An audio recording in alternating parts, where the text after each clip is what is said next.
Summer, 1826. A stone building in the French countryside. Joseph Nicephore Niepce climbed the stairs to his workroom and positioned a peculiar device near the window. It was a wooden box with a lens mounted on one end and a polished pewter plate coated in bitumen inside. He aimed it toward the courtyard below, where sunlight fell across the rooftops and trees. Then he waited. 8 hours passed. The sun moved across the sky. Shadows shifted. Niepce remained patient. When he finally removed the pewter plate and washed it with lavender oil and white petroleum, something miraculous appeared. Faint lines. Shapes. The outline of buildings. It was crude, ghostly, barely recognizable. But it was there. The world's first photograph. A moment stolen from time itself. Niepce called it a heliograph, a sun drawing. He had no idea he had just changed human history forever. For thousands of years, the only way to preserve a moment was through memory, words, or the hand of an artist. All of these were interpretations, filtered through human perception and skill. But this image was different. It was captured by light itself, unmediated by human hand. Reality had been trapped on a metal plate. The invention of photography did not happen in a single moment. It emerged slowly, painfully, across decades of failed experiments, poisoned lungs, and ruined fortunes. Men worked in darkness, mixing chemicals they barely understood, chasing a dream that seemed impossible. They inhaled mercury fumes. They burned their hands with acids. They went blind staring into reflected sunlight. Some died before seeing their work succeed. If you're captivated by stories like this, of forgotten pioneers who changed the world through obsession and sacrifice, subscribe to Retro Files, to journey back to the moments that shaped our modern lives. The story begins not with photography, but with a much older mystery, the camera obscura. For centuries, artists and scientists had known that light passing through a small hole into a darkened room would project an inverted image of the outside world onto the opposite wall. Leonardo da Vinci described it in his notebooks. Renaissance painters used it to trace accurate perspectives. But the image could not be saved. It existed only as long as light entered the room. This frustrated generations of thinkers. The image was perfect, detailed, true to reality in ways no painting could match. Yet it was ephemeral. The moment you stopped the light, the image vanished. The question haunted inventors. Could the image be captured? Could light itself be made to draw? The answer required chemistry. In the 1720s, a German scientist named Johann Heinrich Schulze discovered that silver salts darkened when exposed to light. He demonstrated this by placing stencils over bottles filled with silver nitrate solution. Where light struck the liquid, it turned dark purple. Where stencils blocked light, it remained clear. Schulze had discovered photosensitivity, the key principle of photography. But Schulze didn't pursue the discovery. He viewed it as a curious chemical reaction, nothing more. The images he created faded quickly as soon as they were exposed to more light. He had no way to fix them permanently. The discovery sat dormant for decades, waiting for someone to recognize its potential. That person was Joseph Nicephore Niepce. Born in 1765 in Chalon-sur-Saône, France, Niepce was a restless inventor who dabbled in chemistry, optics, and mechanics. He and his brother Claude experimented with early internal combustion engines and attempted to extract indigo dye from local plants. Nothing succeeded commercially. By his 50s, Niepce was nearly bankrupt, living in the family estate, obsessed with a new idea: permanent images created by light. Niepce began experimenting in 1816. He used paper coated with silver chloride inside a small camera obscura. He successfully captured images, but they were negatives, dark where they should be light, light where they should be dark. And they were unstable. Exposed to daylight, they darkened completely, erasing the image. Niepce called these attempts retinas, but they were failures. He shifted to different materials. He tried metal plates coated with various light-sensitive substances. He tested compounds made from asphalt, oils, and minerals. Most experiments produced nothing. Some produced faint marks that faded within hours. Niepce's notebooks from this period reveal a man driven to desperation. Page after page documented failed attempts, each one bringing him closer to abandoning the project. But in 1822, he achieved a breakthrough. Using a glass plate coated with bitumen of Judea, a naturally occurring asphalt, He captured an image that didn't fade. The bitumen hardened where light struck it and could be washed away where it remained soft. What remained was a crude but permanent image. Niepce called it a heliograph. The process required hours of exposure, and image quality was poor, but it worked. Light had drawn a picture that would last. Niepce spent the next several years refining his process. He switched from glass to polished pewter plates, which provided better contrast. He experimented with exposure times, trying to reduce the 8 or more hours required. He built better cameras with improved lenses. Progress was agonizingly slow. Each experiment required days of preparation, hours of exposure, and careful chemical processing. Most attempts failed. By 1827, Niepce knew he needed help. He was aging, running out of money, and struggling to improve his process alone. He began corresponding with another inventor who shared his obsession, Louis Daguerre. Louis Jacques Monde Daguerre was everything Niepce was not. Where Niepce was methodical and scientifically minded, Daguerre was theatrical and entrepreneurial.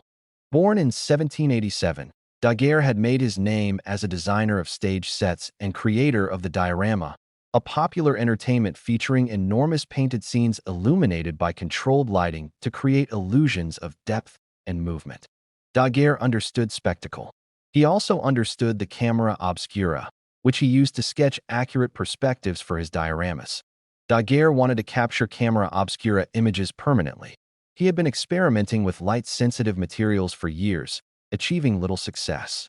When he learned about Niepce's heliographs, he immediately recognized their potential. In 1829, the two men formed a partnership. Niepce would provide the chemical process. Daguerre would contribute his optical expertise and business acumen. Together, they would perfect the invention and bring it to the world. The partnership was troubled from the start. Niepce was cautious and secretive, reluctant to share details of his process. Daguerre was impatient and ambitious, eager to commercialize the invention. They lived hundreds of miles apart and communicated through letters that took days to arrive. Misunderstandings were common. Progress was slow. Then, in 1833, Joseph Nicephore Niepce died suddenly. He was 68 years old. He had spent nearly 2 decades pursuing photography, sacrificing his health and fortune. He died without seeing his invention achieve public recognition. His contribution to photography would be largely forgotten for more than a century, overshadowed by the man who completed his work. Louis Daguerre continued experimenting. Without Niepce's methodical approach, Daguerre stumbled forward through trial and error. He abandoned bitumen, which required impossibly long exposures, and focused on silver-plated copper sheets. He discovered that iodine vapor created a light-sensitive silver iodide coating on the plates. Exposure times dropped from hours to minutes. The crucial breakthrough came by accident. One day in 1835, Daguerre placed an exposed plate in a cupboard, intending to clean it later. When he retrieved it days later, a clear image had appeared. Daguerre was baffled. He hadn't developed the plate using any of his usual chemicals. What had caused the image to appear? Daguerre methodically tested every substance in the cupboard: mercury, sulfur, iodine crystals, various chemicals. He discovered the answer: mercury vapor. A broken thermometer had leaked mercury, and the fumes had reacted with the exposed silver iodide, creating a visible image. It was a miraculous accident that cut exposure times dramatically and produced images far clearer than Niepce's heliographs. Daguerre now had a practical photographic process. He called it the daguerreotype. Silver-plated copper sheets were polished to a mirror finish. They were sensitized with iodine vapor, forming silver iodide. The plates were exposed in a camera for several minutes. They were then developed using heated mercury vapor, which adhered to the exposed silver iodide, creating a visible image. Finally, the plates were fixed using a salt solution that removed unexposed silver iodide, preventing further darkening. The daguerreotype was not perfect. It required careful handling of toxic mercury. Exposure times were still minutes long, meaning subjects had to remain perfectly still. Images were laterally reversed, like looking in a mirror. Each daguerreotype was unique. There was no way to make copies. And the images were fragile, easily scratched and damaged. But none of these limitations mattered. Daguerreotypes were stunningly beautiful. The silver surface created images with extraordinary detail and tonal range. They looked almost three-dimensional, with a luminous quality unlike anything seen before. For the first time in history, ordinary people could see accurate images of distant places, dead loved ones, and their own faces. It was revolutionary. Daguerre understood he needed government support to profit from his invention. He approached French scientists and politicians, demonstrating the daguerreotype and emphasizing its potential for art, science, and documentation. The presentations were sensational. Viewers were astounded by the detail and realism of the images. In January 1839, astronomer François Arago presented Daguerre's invention to the French Academy of Sciences. The announcement created an international sensation. Newspapers across Europe and America reported that a Frenchman had invented a method to capture reality itself. Artists feared painting was obsolete. Scientists recognized the revolutionary potential for documentation. Governments wanted the technology for military and surveying purposes. The French government negotiated with Daguerre. Rather than granting him a patent, which would have limited the technology's spread, France purchased the rights to the daguerreotype process and released it as a gift to the world. In exchange, Daguerre received a lifetime pension. On August 19, 1839, the details of the daguerreotype process were publicly announced at a joint meeting of the Academy of Sciences and Academy of Fine Arts. The response was immediate and overwhelming. Within days, Parisian opticians sold out of the equipment needed to make daguerreotypes. Within weeks, daguerreotype studios opened across France. Within months, the process spread to England, Germany, and America. By 1840, daguerreotype mania had swept the world. #the forgotten experiment that captured time. America embraced the daguerreotype with extraordinary enthusiasm. By 1850, there were more than 70 daguerreotype studios in New York City alone. Every major city had multiple photographers. Traveling daguerreotypists visited small towns, setting up temporary studios in hotels or rented rooms. Americans were obsessed with having their portraits taken. The daguerreotype portrait created something unprecedented: affordable immortality. Before photography, only the wealthy could commission painted portraits. A decent oil portrait cost months of wages for an average worker. But a daguerreotype portrait cost perhaps a week's wages, sometimes less. Middle-class families could now preserve the faces of their loved ones. This changed how people thought about memory and death. Previously, when someone died, their appearance lived only in the memories of those who knew them. Those memories faded with time and died with the last person who remembered. But a daguerreotype was permanent. Grandchildren could see grandparents who died before they were born. The dead remained visible to the living indefinitely. The cultural impact was profound. Post-mortem photography became common. When a child died, and child mortality was tragically high in the 19th century, grieving parents often commissioned a daguerreotype of the deceased child, sometimes posed as if sleeping, sometimes held by family members. These images seem morbid to modern sensibilities, but they served a crucial psychological function. They provided tangible evidence that the child had existed and been loved. If stories of how invention reshaped human emotion and memory resonate with you, subscribe to Retro Files and continue exploring the moments that changed everything. Daguerreotypes also transformed how people saw themselves. For the first time, ordinary people could see their own faces with perfect accuracy. Mirrors existed, but they showed a reversed image and required specific lighting. A daguerreotype showed you as others saw you, captured in a single moment with every detail preserved.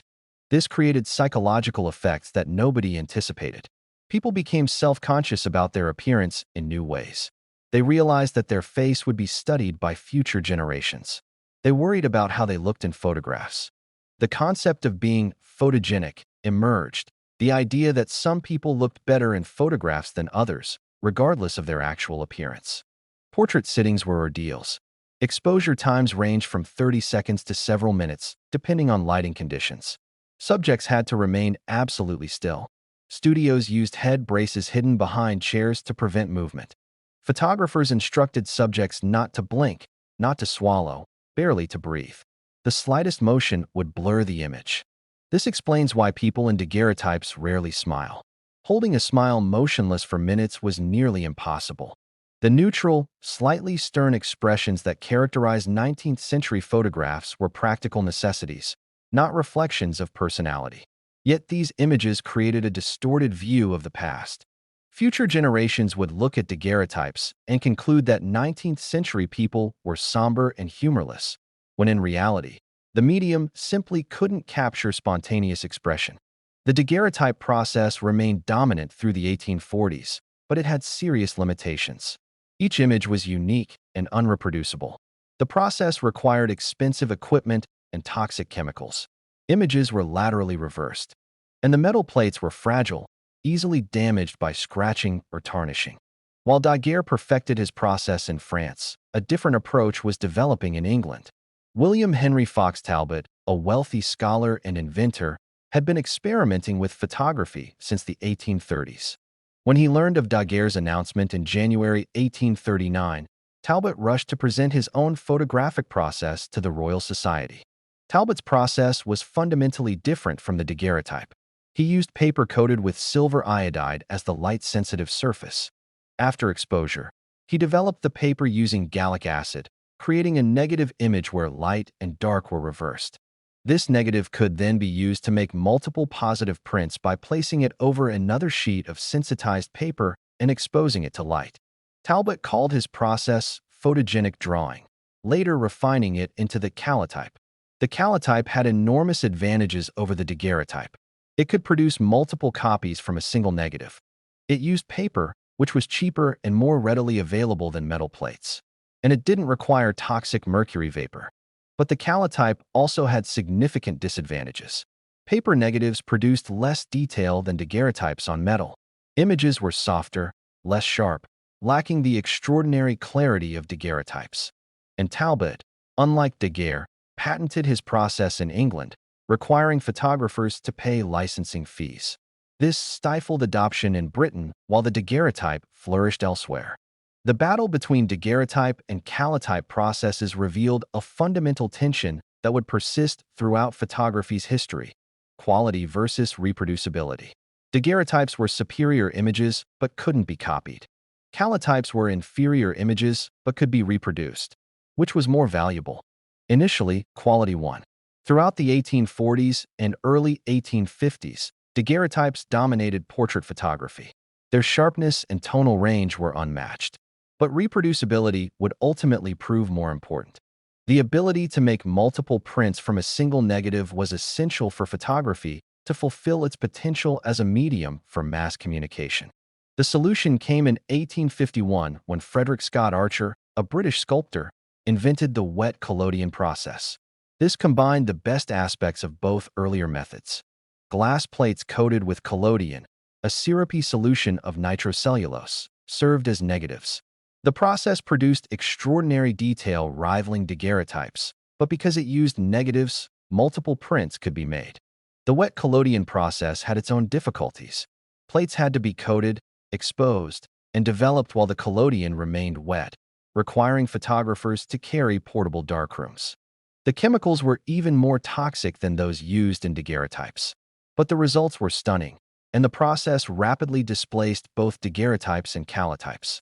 By the late 1850s, photography was maturing from experimental curiosity into an established medium with multiple applications. Portrait studios proliferated. Landscape photographers documented natural wonders. Scientific researchers used photography to record specimens and phenomena. And photographers began turning their cameras toward history as it unfolded. The Crimean War, from 1853 to 1856, was the first war significantly documented by photography. Roger Fenton, commissioned by the British government, traveled to the Crimean Peninsula with a portable darkroom wagon and captured hundreds of images. His photographs showed camps, officers, and soldiers, but no combat. The wet collodion process required too much time to capture action. Fenton's images were carefully composed and often staged, but they provided the first photographic evidence of war to reach the public. The impact was muted compared to later war photography. Fenton had been explicitly instructed to avoid disturbing images. The British government wanted photographs that would sustain public support for the war, not undermine it. Fenton obliged, producing images that were more documentary than journalistic. But the precedent was established. Photography could bring distant events home. The American Civil War, beginning in 1861, would take war photography much further. Matthew Brady and his team of photographers, including Alexander Gardner and Timothy O'Sullivan, documented the war with unprecedented comprehensiveness. They photographed camps, fortifications, soldiers, officers, weapons, and for the first time, the aftermath photographs from Antietam in September 1862 shocked the nation. Gardner and his assistant James Gibson arrived at the battlefield shortly after fighting ended. They photographed the dead where they lay, Confederate soldiers sprawled in trenches, along fences, and fields. The images were graphic, disturbing, and undeniably real. When these photographs were exhibited in Brady's New York gallery in October 1862, crowds gathered to see them. The New York Times wrote, "Mr. Brady has done something to bring home to us the terrible reality and earnestness of war. If he has not brought bodies and laid them in our dooryards and along the streets, he has done something very like it." Photography had revealed war's true face. Previous wars had been portrayed through heroic paintings and romantic descriptions. Death was abstracted, sanitized, made noble. But photographs showed corpses as they actually were, twisted, broken, unglamorous. War was revealed as horror, not glory. This was photography's power. It forced viewers to confront reality. A painting could be dismissed as artistic interpretation. A photograph could not. It was captured light, physical evidence of what had existed before the camera.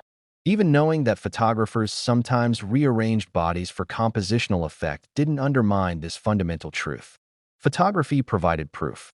But photography's claim to truth was always more complex than it appeared. From the earliest days, photographers manipulated images. They posed subjects, arranged scenes, controlled lighting, and chose angles. They decided what to include in the frame and what to exclude.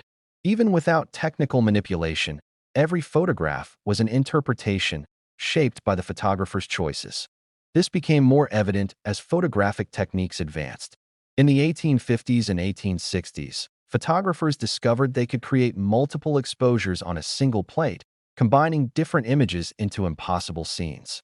Spirit photographs became popular, images showing ghostly figures hovering beside living subjects.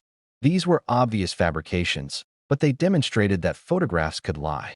More subtle manipulations were harder to detect. Portraits were retouched to remove blemishes and soften wrinkles.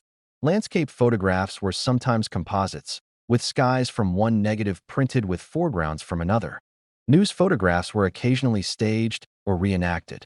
The relationship between photographic image and reality was never as simple as it seemed. Yet despite these complications, photography was accepted as fundamentally truthful.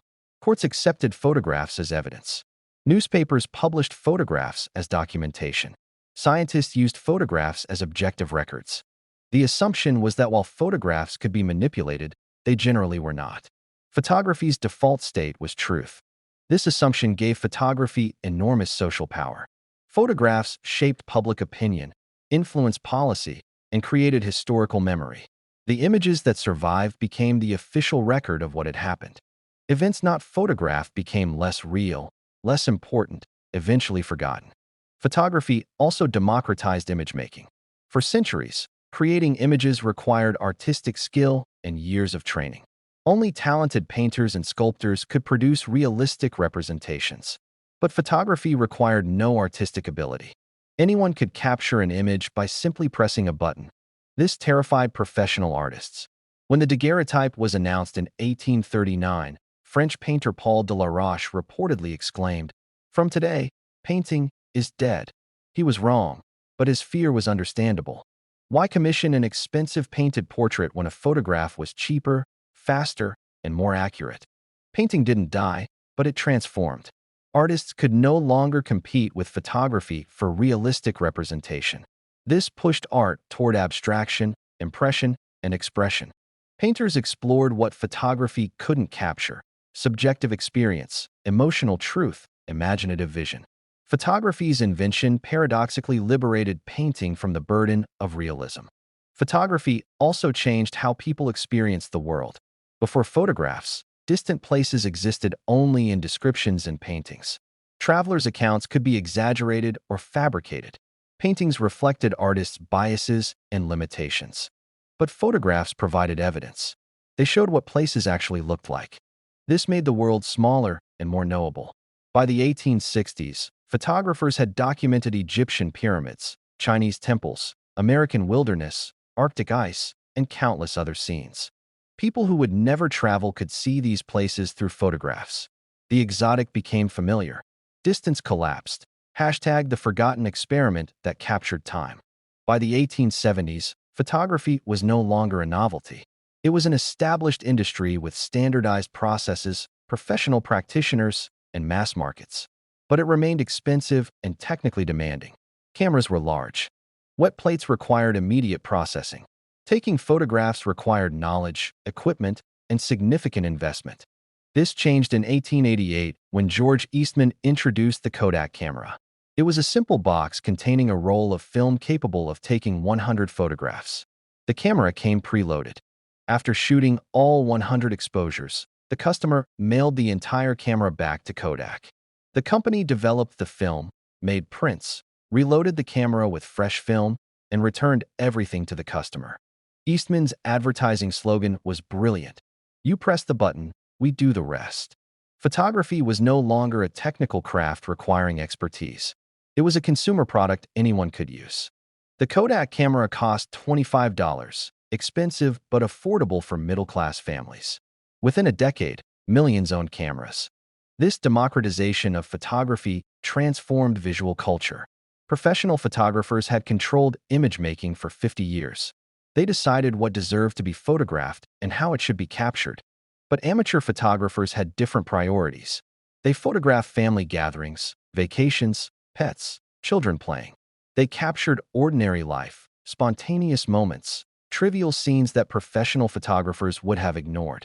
To explore more stories of how everyday inventions transformed human experience, subscribe to Retrophiles and journey through the forgotten moments that shaped our world. These snapshots created a new kind of memory. Before portable cameras, memory was selective. People remembered significant events, dramatic moments, important occasions. But snapshots preserve the mundane. A child's birthday party, a day at the beach, an afternoon in the garden. These small moments, once forgotten within days, now became permanent. This changed how families remembered their own histories. Instead of relying on imperfect memories, they could look at photographs and see exactly what grandmother looked like at age 30, what the old house looked like before it was torn down, what fashions people wore in 1895. Photography was creating detailed personal archives that would preserve family histories across generations. But this abundance of images also created new anxieties. People became concerned with documenting everything. The fear of forgetting intensified. If an important moment wasn't photographed, had it really happened? Cameras became essential accessories at weddings, holidays, and celebrations. Not photographing an event seemed negligent, as if the memory itself would be lost without photographic proof. Children growing up in the early 20th century were the first generation whose entire lives were photographed. Baby pictures, childhood snapshots, school portraits, family vacations, all documented in images. This created a new relationship with personal history. These children could see themselves as they had been, not just remember or imagine. They could observe how they had changed, compare past and present selves, and construct narratives about their own development. Photography was also reshaping journalism. Newspapers began regularly publishing photographs in the 1880s and 1890s as halftone printing technology made reproduction practical. Photographs added credibility and emotional impact to news stories. A written description of a disaster might be doubted or dismissed. A photograph of the same disaster was irrefutable evidence. This made photography a powerful tool for social reform. Jacob Riis, a Danish immigrant and police reporter in New York, used photography to document slum conditions in the 1890s. His book, How the Other Half Lives, featured photographs of overcrowded tenements, child laborers, and destitute families. The images shocked middle-class readers who had no direct experience with urban poverty. Riis's photographs helped generate political will for tenement reform and labor laws.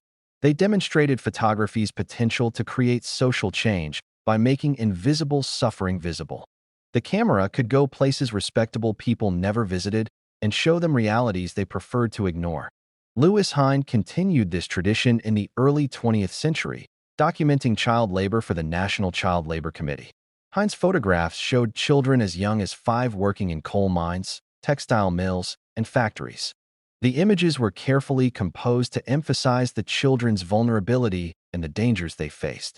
They helped build public support for child labor laws that would eventually ban such practices. But photography's claim to objectivity was becoming increasingly problematic. Photojournalists like Rees and Hine were advocates, not neutral observers. They chose what to photograph and how to frame it to advance specific social agendas. Their photographs were powerful precisely because they weren't objective. They were carefully constructed arguments designed to provoke emotional responses and inspire action. This raised questions about photography's nature. Was it a tool for documenting reality or for constructing persuasive narratives? The answer was both, but this duality was often obscured. Photographs were presented as objective evidence when they were actually subjective interpretations shaped by photographers' choices and intentions. The early 20th century saw photography's applications multiply. Medical researchers used X-ray photography to see inside the human body. Astronomers used long-exposure photography to capture faint celestial objects invisible to the naked eye. Scientists used high-speed photography to freeze motion too fast for human perception. Photography became an essential tool for expanding human knowledge beyond the limits of unaided vision. Photography also enabled new forms of surveillance and control. Police departments created photographic databases of criminals. Immigration authorities photographed new arrivals. Governments issued identity cards with photographs. The camera became an instrument of bureaucratic power, reducing individuals to documented images that could be filed, searched, and used to verify identity.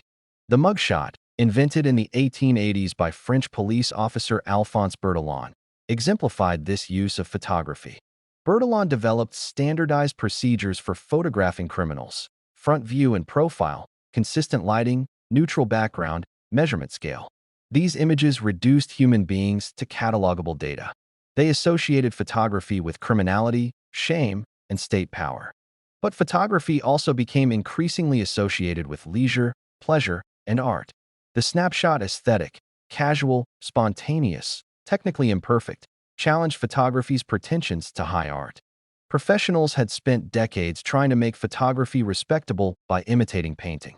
They used soft focus, dramatic lighting, and allegorical subjects to elevate photography beyond mere mechanical reproduction. The snapshot rejected these aspirations. It embraced photography's mechanical nature. It celebrated the accidental, the everyday, the unposed. By the 1920s and 1930s, this aesthetic influenced professional photographers.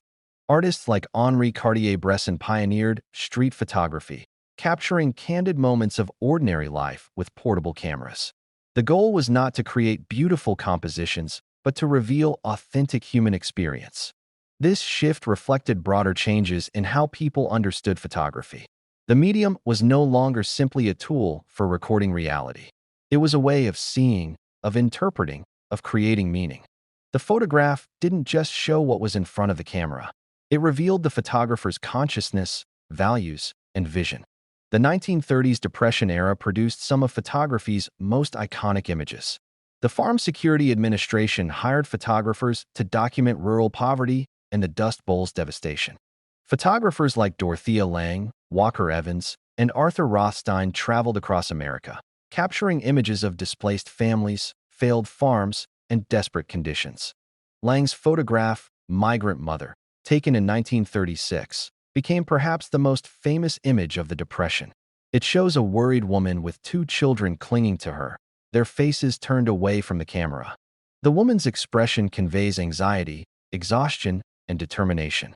The image became a symbol of Depression-era suffering and resilience. But the photograph's story was more complex than it appeared. The woman, Florence Owens Thompson, later said she regretted allowing Lange to photograph her. She felt exploited.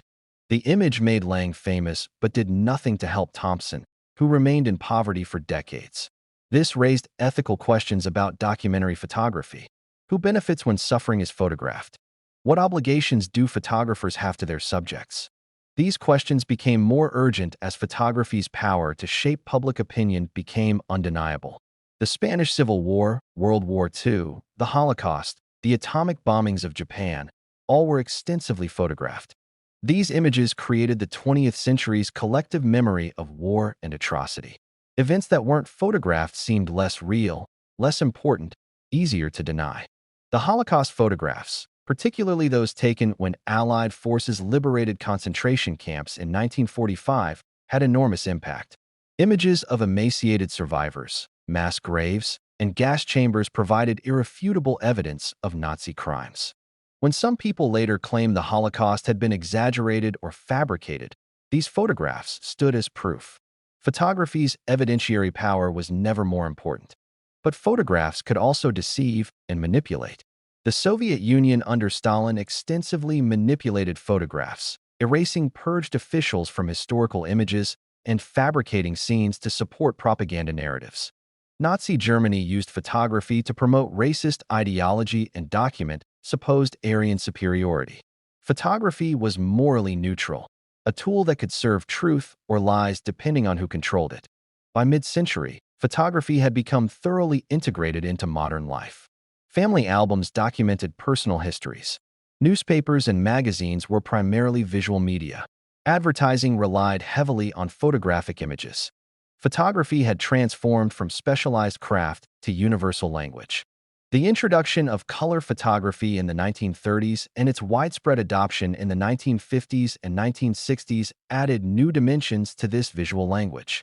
Color photographs felt more realistic, more immediate than black and white. They captured the world as the eye saw it. Black and white photographs, which had once seemed perfectly realistic, now appeared stylized and artificial. Polaroid cameras, introduced in 1948, provided instant gratification. Photographs developed within minutes, eliminating the wait for processing. This immediacy changed how people used cameras. Photographs became more casual, more experimental. People could see results immediately and adjust their approach. The 35mm camera, popularized in the 1950s and 1960s, made photography even more accessible. These cameras were small, portable, and relatively inexpensive. They produced high-quality images and were easy to use. Photography became a mass hobby. Millions of people regularly took photographs, documenting their lives in unprecedented detail. But this abundance of images created new problems. How would all these photographs be preserved? Who would look at them? Family albums were passed down through generations. But what happened when descendants didn't recognize people in old photographs? What happened when no one remained who remembered the stories behind the images? Photographs promised immortality, but they often delivered obscurity. Millions of photographs were taken, briefly viewed, then filed away in boxes or albums where they would remain unseen for decades. The people in these photographs would die. The photographs would survive, becoming mysterious artifacts, anonymous faces frozen in moments no one remembered. This was photography's dark irony. It captured moments too perfectly. Unlike human memory, which fades and transforms, photographs remained unchanged. They showed exactly what had been, which often bore little relationship to how people remembered it. The happy family in the photograph might have been miserable minutes before and after it was taken. The smiling couple might have divorced months later. Photographs captured surface appearances, not underlying realities. By the late 20th century, photography had become so ubiquitous it was almost invisible. Cameras were everywhere. Events existed to be photographed. Tourism became primarily a photographic activity. People visited places to photograph them, often viewing the world through viewfinders rather than directly experiencing it. The invention that began in Niepce's workroom in 1826 had transformed human consciousness. Photography changed how people remembered, how they understood history, how they saw themselves. It created new forms of truth and new forms of deception. It democratized image-making and concentrated power in those who controlled images. Photography was never just a technology for recording reality. It was a way of thinking, a method of constructing meaning, a tool for shaping consciousness. The camera didn't simply capture what existed. It changed what could exist. It made visible things that had been invisible. It made permanent things that had been ephemeral. It made universal things that had been particular. When Joseph Nicephore Niepce placed that pewter plate near his window in 1826, he couldn't have imagined what he was beginning. He was trying to solve a technical problem, how to make camera obscura images permanent.